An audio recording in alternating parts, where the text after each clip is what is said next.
have a look.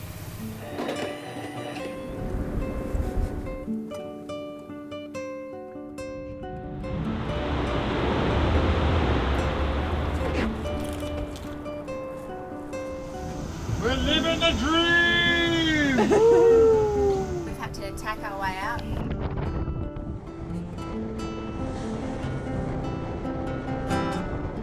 And we've only got 516 miles to go.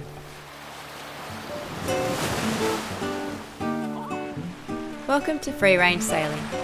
For the last 4 years we have been sailing around our island continent and sharing our experiences with you. Yes, look at that. Sensational. After 9 months of hard work, we have just completed an extensive refit of our 50-year-old 30-foot fiberglass sailboat in Tasmania. Now we have a short weather window to close the loop and sail the 2,000 nautical miles home to Western Australia before the westerly winds of autumn return.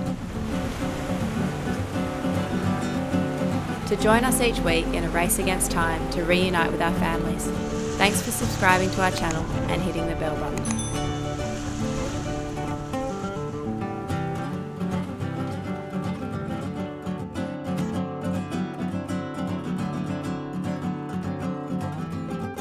Safely anchored in Lucky Bay, it had been 2 weeks and more than 700 miles since we'd last visited civilization and purchased provisions, but we weren't going hungry on board.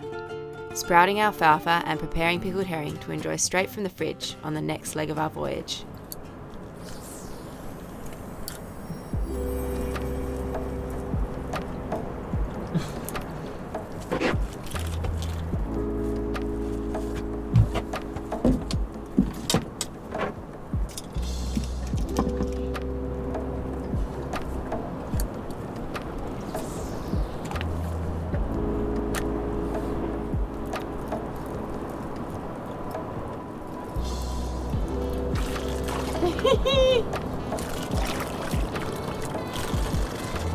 Oh, it's really shaking.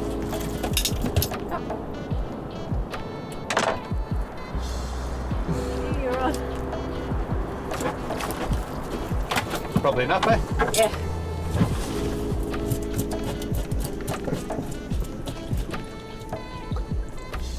Well, that's another few herring in the fridge.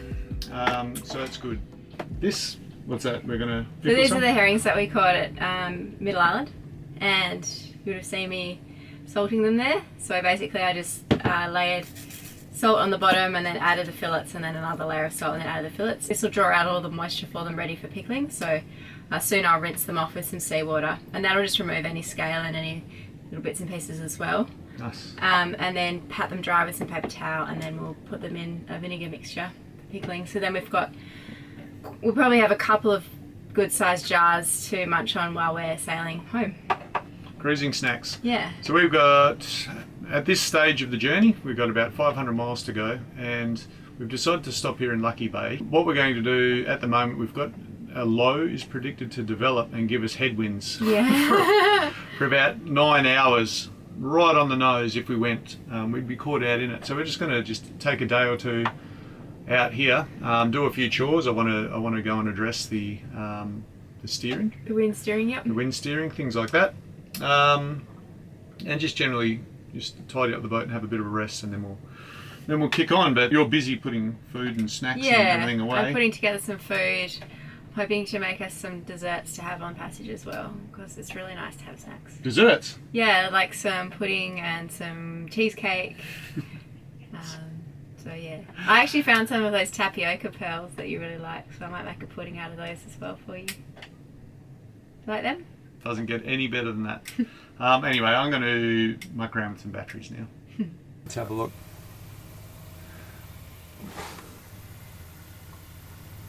Alright, so we can see there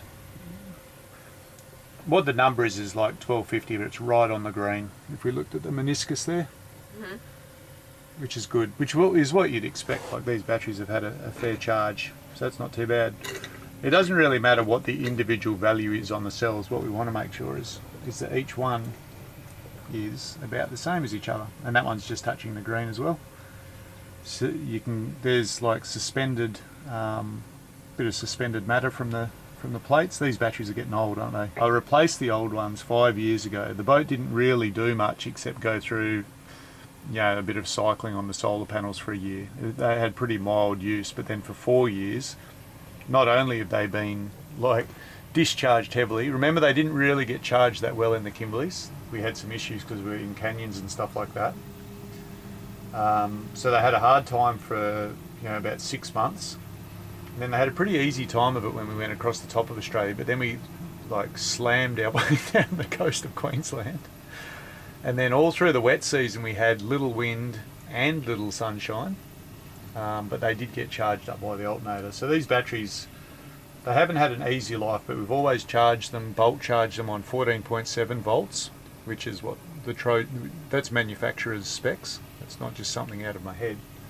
And also like our battery charger, its bulk charge, we've set that up at 14.7, then it just floats along at 13.6.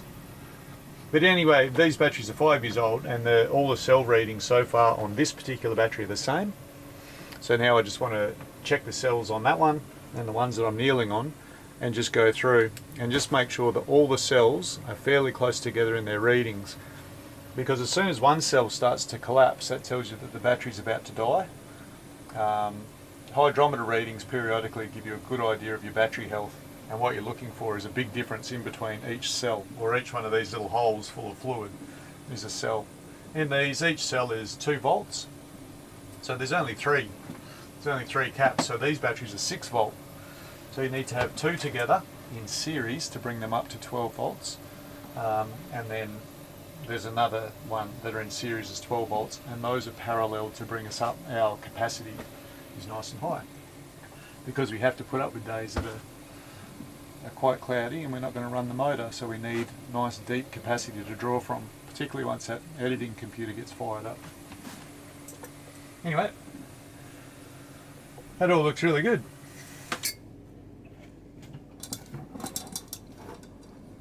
I'm experimenting here. I'm going to see if I can make us a no-bake cheesecake.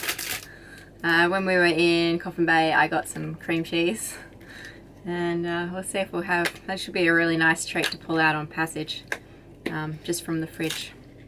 So that base that I just put in there, that's just a little bit of melted butter with almond meal and some panko breadcrumbs, a bit of salt and some vanilla, and we'll try this out. I think I'll whip the cream first and then add the cream cheese to the whipped cream.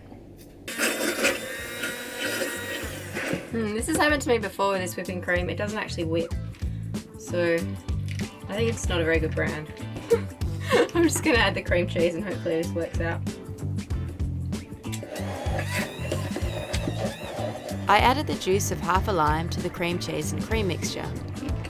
The mixture was not thickening as much as I wanted, so I also added another 250 gram block of cream cheese.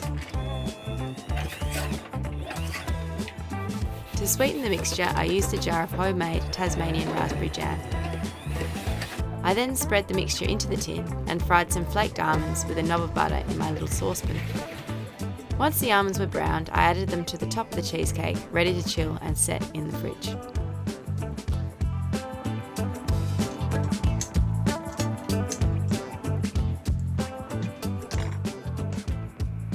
Whilst I was preparing our cheesecake, Troy was busy replacing the chafed spectra lines of our wind steering.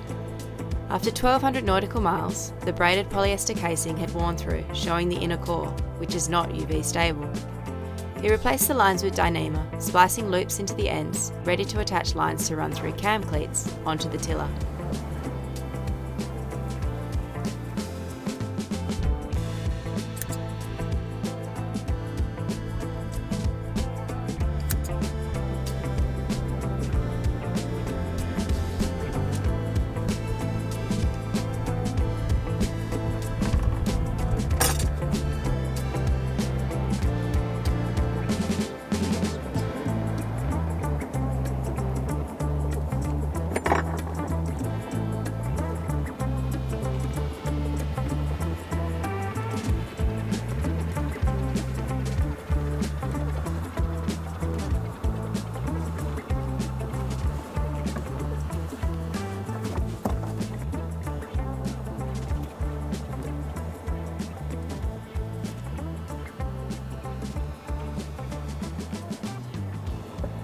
And the Dyneema that we've used is, before we left, sent Pasky into town and she came back with this 6mm Dyneema. So it's coated, so it's UV resistant, very, very strong.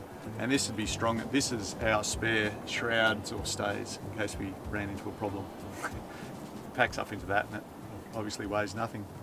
If I ever need to make soft shackles that are stronger than like 3 tonne for some reason, maybe on the end of a boom bale or something like that for a preventer, then this stuff's good for that. But that is our emergency shrouds. Weighs all of like 100 grams, I reckon. You know, I was telling you before that when we whip our double braided rope, we don't just whip it round, but we make sewn whipping. Yep.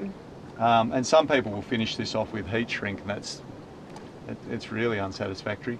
But what happens is, see, when you cut this stuff, the core is free to move, and that is why we do sewn whipping on all of our double braids.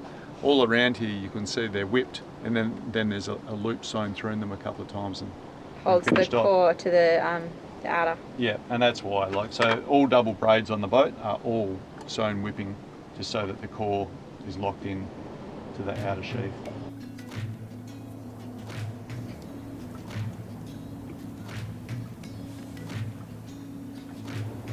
So there's all the whips.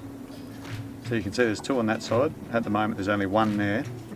We'll come in next to it again. We want to pop out very close to where those other ones are. Through. You got 2 on both sides.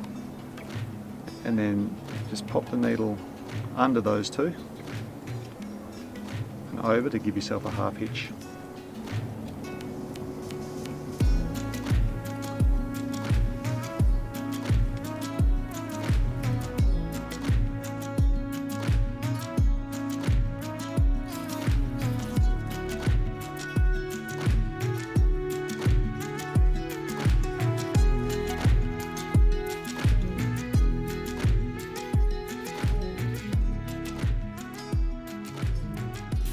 So I'm just in the process of cooking up our very last abalone. We're going to do it the way that we love the most, which is with bacon and leek and butter. And I've also made a really nice little crumb out of anchovy and panko breadcrumbs and a bit of chili, just so we have something crunchy on top when we're eating it. If you weren't going to add the crumb and you wanted to try something different, you can always add like half a cup of cream to the mixture, and that makes it really nice as well, like a really creamy, and that makes it in like a kind of creamy sauce, so you could have it with any carbs if you're choosing, I suppose, like rice or pasta or things like that. But we're tending not to eat so many carbs now on Marul, and we're feeling a lot better for it. So I added a big knob of butter to the pan and then added the pre-chopped leeks and bacon. And I'm just going to reduce it down probably for about 5 to 10 minutes just to really get all the flavours out of the bacon and the leek before we add the abalone. The abalone only takes probably about a minute to cook in there. You really just want to heat it up. You don't want to overcook it because then it ends up being quite tough. So you can see that that's really reduced down now. It's time to add our abalone.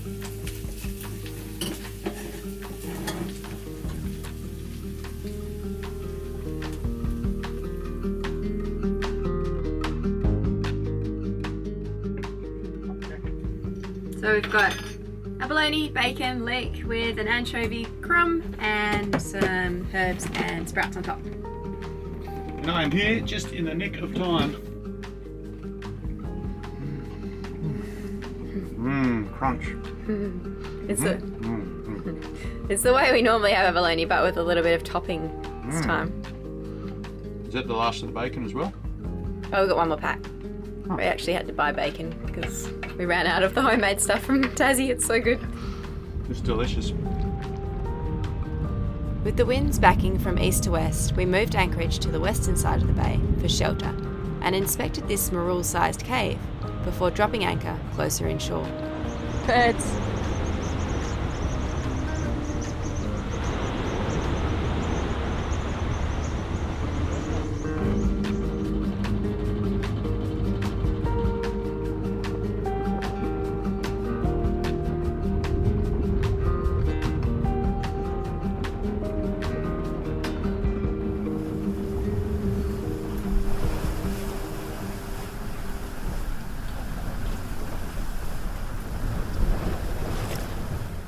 heading out now. We're just heading out of Lucky Bay. We've had to tack our way out as we're going to be using a southerly, it's actually a south-southwesterly wind to make our way west.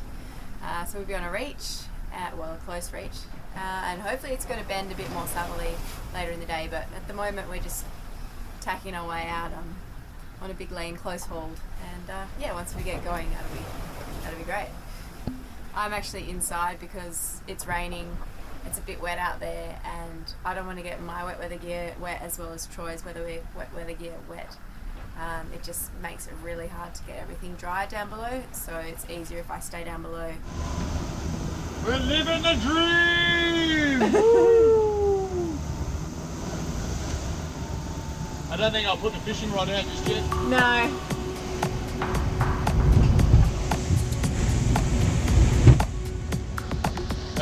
Tacking.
So I got a pretty good soaking this morning.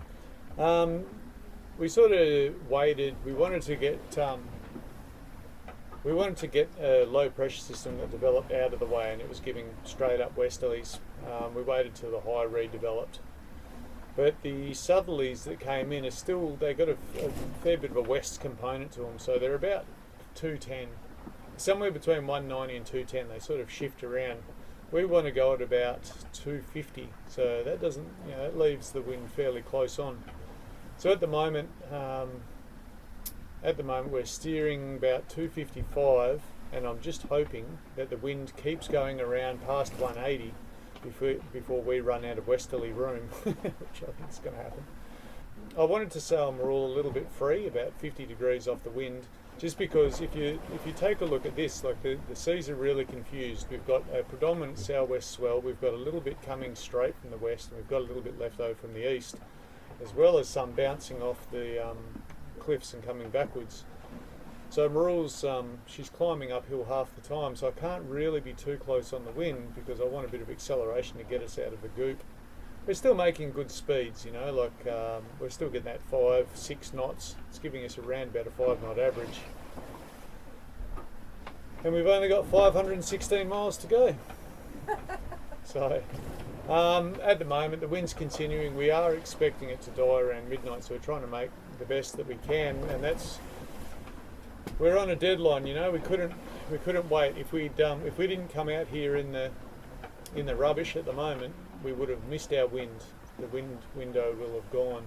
So we sort of had to suck it up today, which we're doing, but later on we're hoping that we'll get a bit more on the beam rather than on the nose. It's up the bum or on the nose, that's what it is.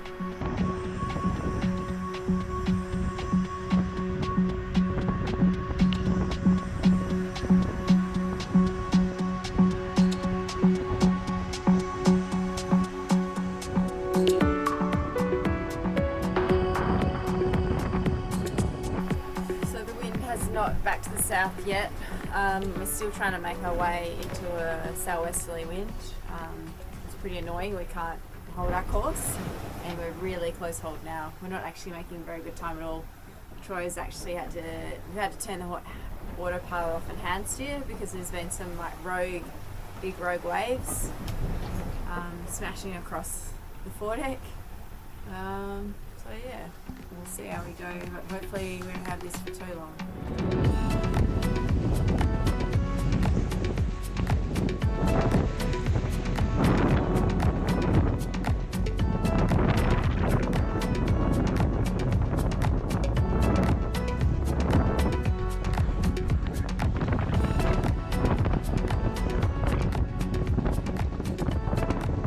One good thing about going to weather and all this craziness is that I know for certain now, or we know for certain now, that the boat is pretty much leak free. The only thing I have to do, which is why I've come back in, I've just put my wet weather gear back on, is pump the anchor locker every hour to every 2 hours. Otherwise, yeah, it floods into our B berth. But apart from that, pretty good.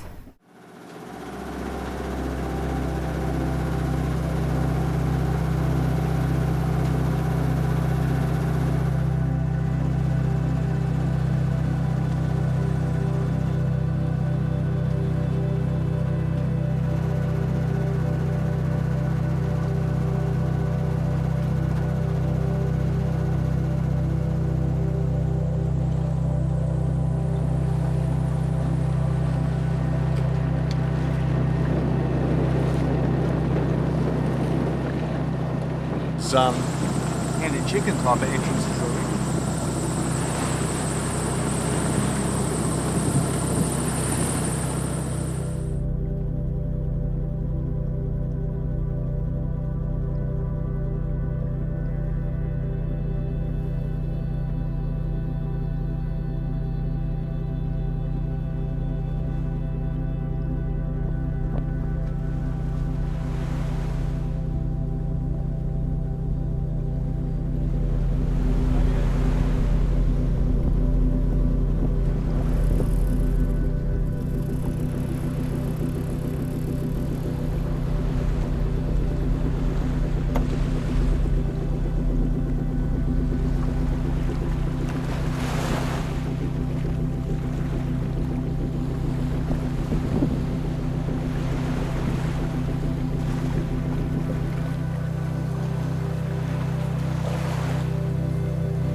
So we got the wind did bend around to the south and we got a really beautiful sail. It actually got a little bit windy and we had to fully reef everything for a few hours.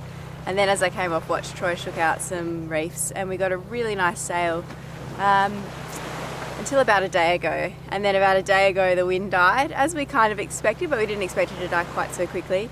And then we've been motor sailing, so we didn't really film, but we've been motor sailing for the last 24 hours to get to this beautiful spot.